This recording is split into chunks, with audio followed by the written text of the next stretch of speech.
வெற்றிவேல் முருகனுக்கு அரோகரா. என்ன சார் இப்படி இறங்கிட்டீங்க? நான் ஒரு தீவிர முருக பக்தனா மாறிட்டேன். எப்போத்துலேருந்து சார்? எலெக்ஷன் வரைக்கும் ஃபார்ம் ஆயிட்டேன். இவ்வளோ நாளாக மாறாதாலும் இன்னைக்கு மட்டும் மாறிருக்கீங்க.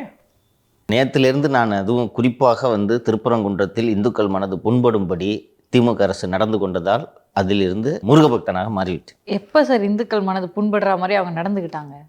என்னங்க, ஒரு நீதிபதி தீபம் ஏற்றணும்னு உத்தரவு போடுறாரு. அதான் தீபம் ஏற்றிட்டாங்களே, நியூஸ்லாம் வந்துச்சே தீபம் ஏற்றி. அவர் சொன்ன இடத்துல ஏற்றுனீங்களா?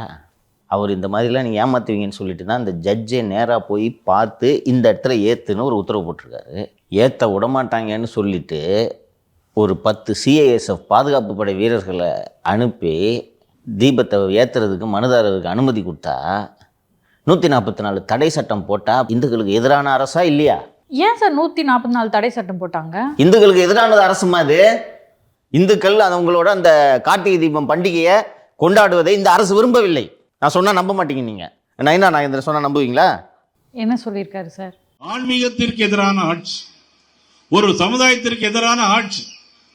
தீபாவளிக்கு வாழ்த்து சொல்வாரா? மாட்டார். வேற எதுக்கு வாழ்த்து சொல்வாரு? அது உங்களுக்கு தெரியும்.